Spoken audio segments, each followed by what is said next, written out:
Good morning all of you. BA second year English literature हम पढ़ रहे थे स्टोरी। हमारा जो फर्स्ट सेक्शन जो था वो हमारा कंप्लीट हो गया था, ऐसे जो थे। अब हमने नेक्स्ट प्रीवियस क्लास में हमने स्टार्ट की थी स्टोरीज। तो स्टोरी में अपनी जो पहली स्टोरी है 3 क्वेश्चंस, क्या है 3 क्वेश्चन, ठीक है। जिसके जो ऑथर हैं उनके बारे में हमने पढ़ चुके हैं अपने, उनके बारे में कौन है, लियो टॉल्स्टे, ठीक है। टॉल्स्टे जो है, लियो टॉल्स्टे के बारे में हमने पढ़ा, उनका इंट्रोडक्शन पढ़ा हमने, उनके वर्क पढ़े, उनकी एजुकेशन पढ़ी हमने। अब हम आज पढ़ेंगे अपनी स्टोरी का इंट्रोडक्शन। सबसे पहले आपको मैं स्टोरी के बेसिक इंट्रोडक्शन बताऊंगी कि स्टोरी में क्या है, किस चीज़ पे स्टोरी आधारित है। जब तक हम किसी भी चीज़ का इंट्रोडक्शन नहीं समझेंगे हमें वो चीज़ समझ में नहीं आएगी कि हम क्या पढ़ रहे हैं, ठीक है। तो हम जैसा कि पहले भी हम पढ़ते आ रहे हैं, ऐसे पढ़े थे, तो हम सबसे पहले उनका इंट्रोडक्शन पढ़ते हैं, तो ठीक है। तो अपनी इस स्टोरी में भी हम इंट्रोडक्शन पढ़ेंगे, ठीक है। The story entitled 3 questions was written in the year 1903। तो ये स्टोरी आपकी कब लिखी गई थी? Written in the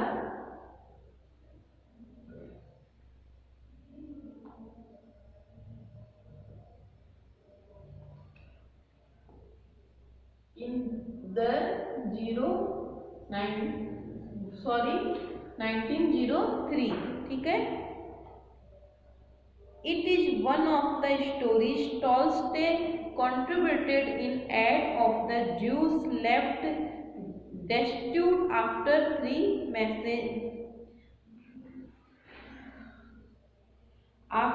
the massacres or outcasts in Kasnev and elsewhere in Russia।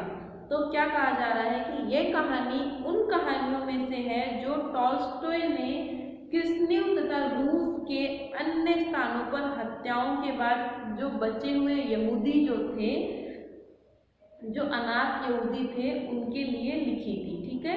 कहाँ पे, किसके ऊपर है ये मैं आपको लिखा देती हूँ यहाँ पे, इसमें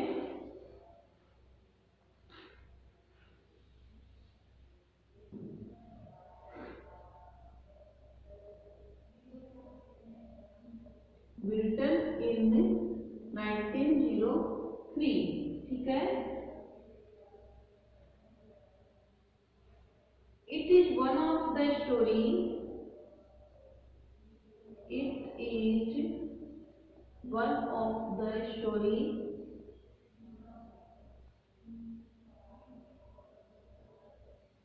one of the stories इसकी है, टॉल्स्टे जो है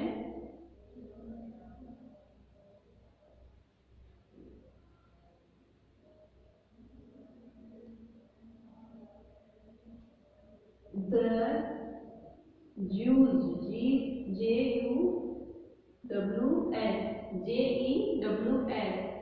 जूस कौन होते हैं? यहूदी।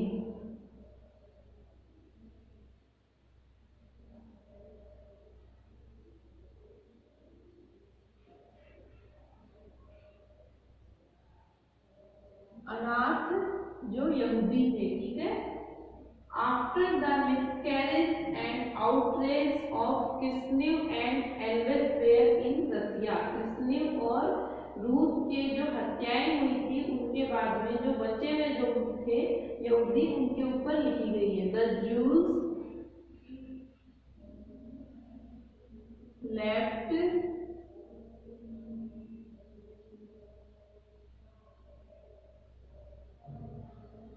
इसको याद कर लेना, थोड़ा सा डिफिकल्ट है बट याद कर लेना।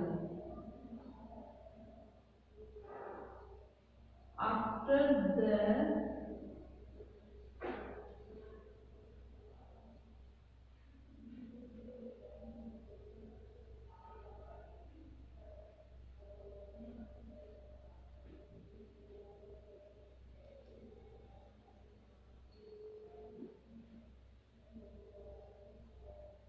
outrages in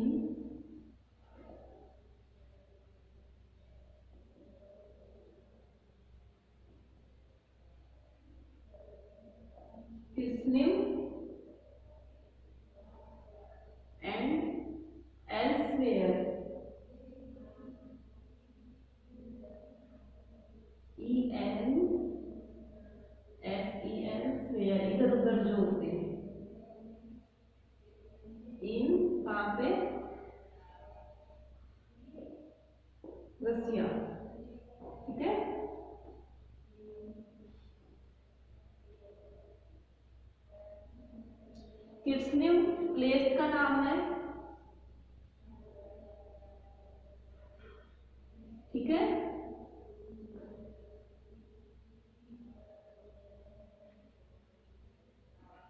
हत्याएं जो हुई, हत्याओं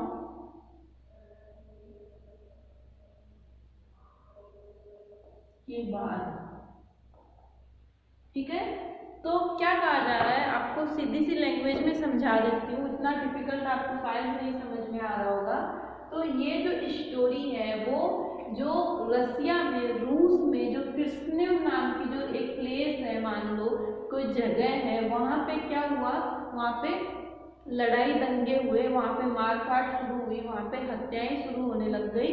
तो उन हत्याओं में जो लोग मर गए वो मर गए, लेकिन उन हत्याओं के बाद में जो बचे हुए कौन थे, यहूदी जो थे। रूस में, सॉरी, रसिया में रहने वाले जो यहूदी होते हैं, उनको यहूदियों में से जो कुछ अनाथ यहूदी बच गए थे, ठीक है, तो उनके ऊपर ये स्टोरी लिखी गई है, ठीक है, उनके ऊपर लिखी गई है। जिस तरीके से लड़ाई दंगों के बाद में कुछ यहूदी बच गए, उनके ऊपर उन्होंने, टॉल्स्टॉय ने 1903 में ये स्टोरी लिखी, ठीक है।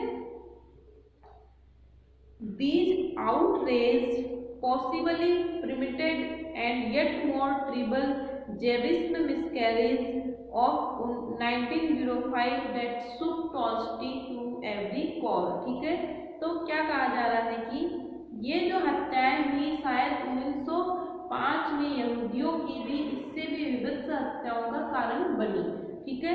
इन हत्याओं ने टॉल्स्टॉय को बहुत अधिक झंझोड़ किया। ये जो हत्याएं हुई थी उस टाइम पे, किर्सनेव नाम के स्थान पे जो हत्याएं हुई, वो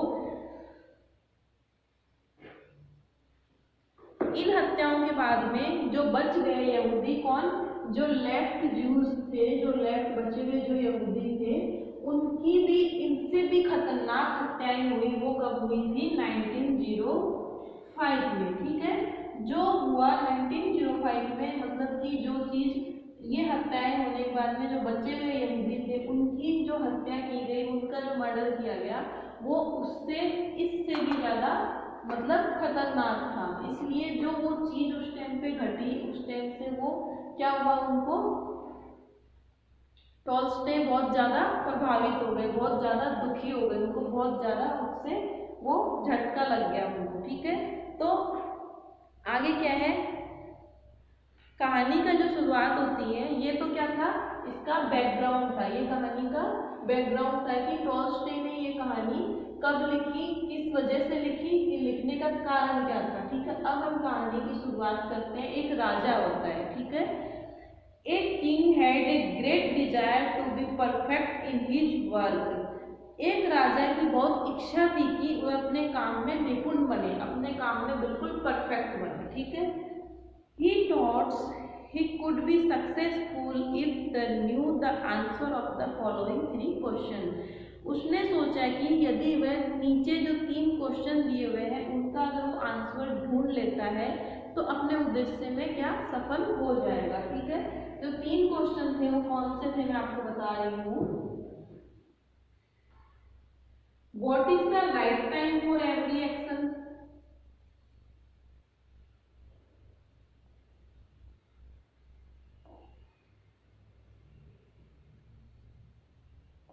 What is the right time for every action, ठीक है। सेकेंड आपका है, who are the people that matter most?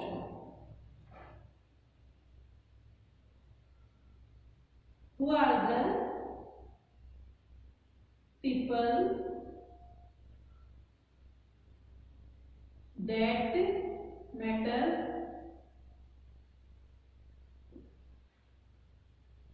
most? And third is that what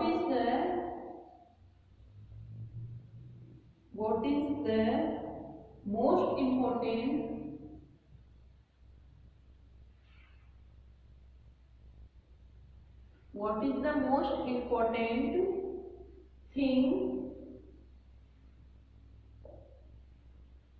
to do, ठीक है।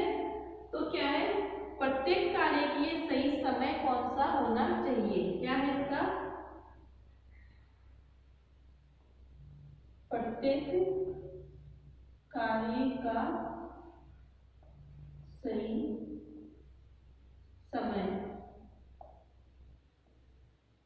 कौन सा होना चाहिए। ठीक है, दूसरा है कि वे कौन से लोग हैं जो सबसे अधिक इंपॉर्टेंट है।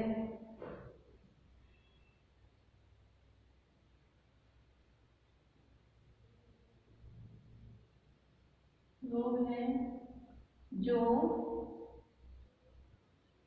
सबसे अधिक महत्वपूर्ण है। ठीक है, थर्ड है what is the most important thing to do. करने के लिए सबसे महत्वपूर्ण कार्य कौन सा है।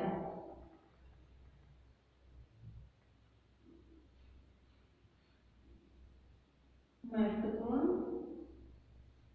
कार्य कौन सा है। ठीक है, तो क्या है इस स्टोरी में 3 क्वेश्चन, जैसा कि स्टोरी के नाम से पता चलता है कि इसके अंदर 3 क्वेश्चन किए गए हैं। ठीक है, तो एक राजा होता है, एक राजा अपने आप को बहुत ही ज्यादा परफेक्ट बनाना चाहता है। तो वो सोचता है कि मैं अपने आप को परफेक्ट बनाने के लिए मेरे पास 3 सवालों के जवाब होने चाहिए। उसके 3 सवाल जो थे वो कौन कौन से थे? वो थे what is the right time for every action, किसी भी कार्य को करने का परफेक्ट सही समय कौन सा होता है। Who are the people that matter most, वो कौन व्यक्ति है, वो कौन से व्यक्ति है जो आपकी लाइफ में बहुत ज्यादा इंपॉर्टेंट है, बहुत ज्यादा मोस्ट जरूरी उनका होना है। Third, what is the most important thing to do, सबसे जरूरी काम ऐसा कौन सा है जो आपको करना चाहिए। ठीक है, thought a crisp narrative, the story reveals the importance of the present in life। क्या कहा जा रहा है? बड़ी स्पष्ट रूप से कही कहानी के माध्यम से टॉल्स्टॉय ये स्पष्ट करता है कि जीवन में वर्तमान समय का कितना महत्व है। प्रेजेंट टाइम पर जो अभी जो फिलहाल जो वक्त है आपका, इस कहानी के द्वारा ये बताया जा रहा है, इन 3 क्वेश्चंस के द्वारा ये बताया जा रहा है कि जीवन में सबसे परफेक्ट टाइम आपका जो वर्तमान समय जो है, प्रेजेंट टाइम जो है, नाउ जो है, वो आपके लाइफ में कितना इम्पोर्टेंट है। It is now the matter in our dealing. ठीक है, हमारे जीवन का सबसे इम्पोर्टेंट टाइम जो वो क्या है? नाउ, मतलब अभी, इसी वक्त जो हम जी रहे हैं जिस टाइम में, वो हमारे जीवन का सबसे इम्पोर्टेंट वक्त है। ठीक है,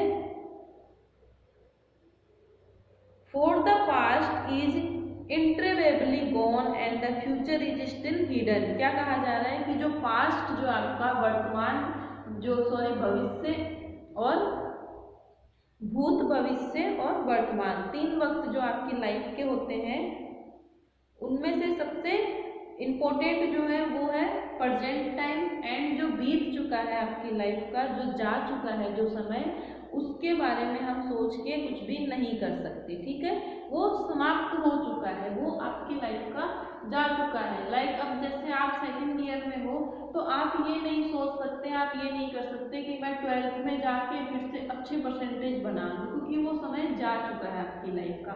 लेकिन फिलहाल जो अभी आप जिस टाइम पे हो वो टाइम इम्पोर्टेंट है। ऐसा ना हो कि वो टाइम भी आपका प्रेजेंट से पास्ट बन जाए। इसलिए फिलहाल का जो टाइम है वो इस स्टोरी के द्वारा समझाया गया है कि that is the best time in your life. And जो आने वाला है, जो आपकी लाइफ का जो फ्यूचर टाइम है, वो छुपा हुआ है, उसके बारे में आपको कुछ भी नहीं पता कि आगे जाके आप क्या बनोगे। हो सकता है कोई कलेक्टर बन जाए, कोई कुछ बन जाए, कोई बढ़िया किसी पोस्ट पे चला जाए, या किसी को कुछ बनना ही नहीं, कुछ करे ही नहीं वो अपनी लाइफ में। तो आने वाला जो टाइम है वो छिपा हुआ है, बीता हुआ जो टाइम है वो जा चुका है। प्रेजेंट जो नाउ है उसमें अगर आप कुछ करो तो उसमें आप कुछ कर सकते हो। तो इस स्टोरी में यही चीज समझाई गई है। तो आगे क्या है? Still hidden, the most important time is the present, the most important person is the one we are dealing with at the moment and the most important thing to do good to our fellow being. तो क्या बताया गया है कि सबसे important time जो है किसी भी कार्य को करने का सबसे इम्पोर्टेंट टाइम जो है वो क्या है, नाउ। ठीक है, नाउ। ठीक है, सेकेंड क्वेश्चन है who are the people the matter most. वो व्यक्ति कौन है जो सबसे ज्यादा इम्पोर्टेंट आपकी लाइफ में हो सकते हैं। तो क्या बताया गया, सर्वाधिक महत्वपूर्ण व्यक्ति वह है जिसके साथ हम वर्तमान समय में हैं। फिलहाल आप जिसके साथ हो, फिलहाल आप जिसके सामने जिसके साथ हो, सबसे मोस्ट इम्पोर्टेंट टाइम और सबसे मोस्ट इम्पोर्टेंट व्यक्ति आपकी लाइफ में वो है। जो जा चुका है और या फिर जो आने वाला है उसके बारे में आपको अभी कुछ नहीं पता। जो जा चुका है वो जा चुका है। इस वजह से सेकेंड जो अपना क्वेश्चन है who are the people that matter most. तो प्रेजेंट पर्सन, जो प्रेजेंट में आपके सामने है, जो अभी आपको कुछ सिखा रहा है या कुछ समझा रहा है आपकी लाइफ में, जो भी पर्सन प्रेजेंट में है वो आपके लिए मोस्ट इम्पोर्टेंट होने चाहिए। एंड थर्ड क्वेश्चन क्या है, उसका आंसर भी इसमें आता है कि for the past and the most important thing is to good to our fellow being. आपके जो साथी हैं, आपके जो साथ में रहने वाले लोग हैं, उनका भला करना ही सबसे मोस्ट इम्पोर्टेंट थिंग है। इस दुनिया की सबसे मोस्ट इम्पोर्टेंट चीज वो ही है कि आप अपने साथियों का या आप अपने फॉलो बीइंग्स, जो आपके सहपाठी, जो आपके साथ रहने वाले हैं, आपकी लाइफ में आपके साथ हैं, आप उनका भला करो। बस ये तीन जो चीजें हैं, इनका आंसर, तीनों के आंसर ये है कि सबसे इम्पोर्टेंट टाइम प्रेजेंट है, सबसे इम्पोर्टेंट व्यक्ति प्रेजेंट में जो आपके सामने वो है, और सबसे इम्पोर्टेंट काम क्या है कि आप अपने साथ में जो लोग हैं उनका भला करते रहो। ठीक है, तो इस तरीके से स्टोरी एक किंग के द्वारा, मतलब पूरी स्टोरी जब हम पढ़ेंगे तो हम इस चीज को बहुत अच्छे से क्लियर करके पढ़ेंगे। ठीक है, अभी मैं आपको सिर्फ इंट्रोडक्शन बता रही हूँ स्टोरी का। इंट्रोडक्शन में क्या है, this moral is conveyed through the story of a king who wants a king of formula for success in life. ये नैतिक जो शिक्षा दी गई है, मोरल जो इसके अंदर से दिया गया है, वो एक राजा की कहानी के माध्यम से बताई गई है कि जीवन में सफलता पाने का कोई फॉर्मूला जानना चाहता था, कि अपनी लाइफ में सक्सेस होने का उसको कोई फॉर्मूला चाहिए था। ठीक है, the most appropriate time to do a thing, the right person to deal with the most important action. तो किसी कार्य को करने का सर्वाधिक सही समय, सही व्यक्ति तथा सबसे महत्वपूर्ण कार्य various answer come his way but he is not satisfied. अब वो जो अपने मैसेंजर्स को भेजता है उनसे अलग अलग, मतलब जब वो लोगों से ये अपनी सभा में सवाल करता है तो लोगों से अलग अलग आंसर्स आते हैं, अलग अलग जवाब आते हैं, लेकिन वो उससे क्या होता है, सेटिस्फाइड नहीं हो पाता है। The hermit does not say anything. ठीक है, फिर वह क्या करता है, एक साधु के पास जाता है और उनसे इन चीजों का सवाल करता है। Say anything but elaborate on the incidents of the day, the provide convincing answer to do the 3 question the indicates on the previous day had provide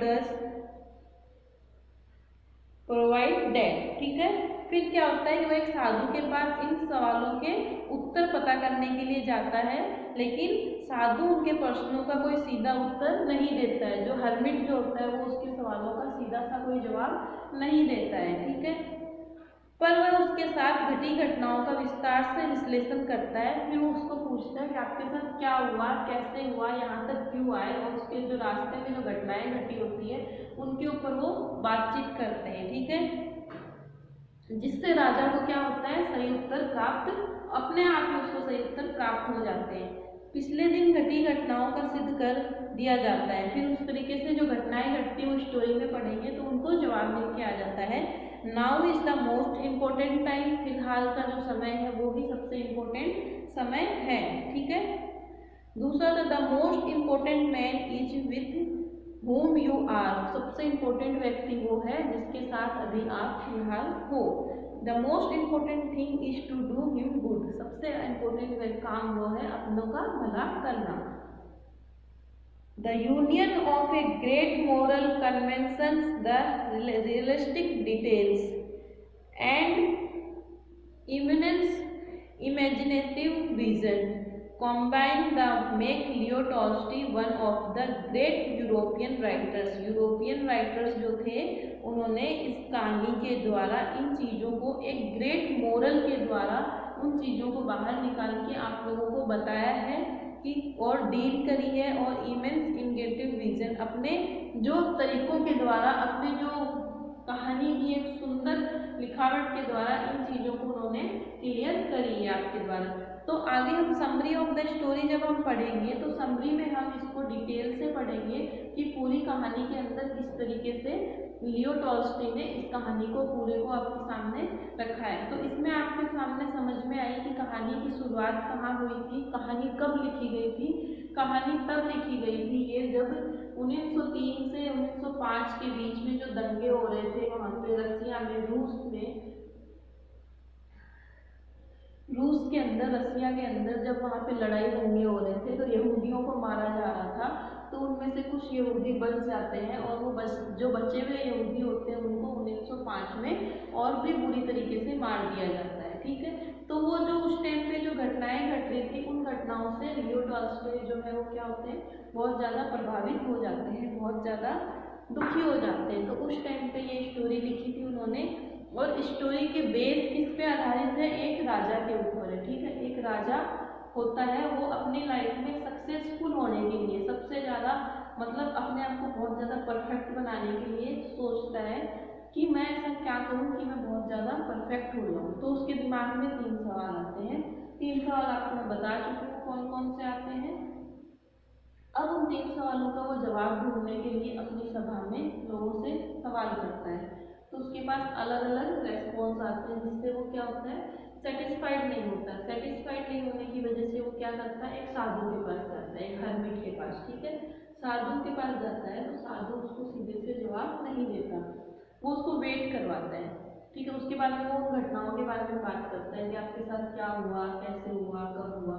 तो जैसे जैसे वो घटनाओं का वर्णन चलता है, बातें चलती हैं, तो वो चीज़ें उसके जो सवाल के जो जवाब थे वो ऑटोमेटिक ही निकल के आ जाते हैं। ठीक है, तो हम समरी पढ़ेंगे, फिर हम डिटेल से इसमें दी हुई है स्टोरी जो पूरी डिटेल से दी गई है हिंदी के अंदर, हम उसको भी साथ में पढ़ लेंगे ताकि आपको स्टोरी पूरी समझ में आ जाए। ठीक है, ओके। तो कल वाली क्लास में हम समरी पढ़ेंगे।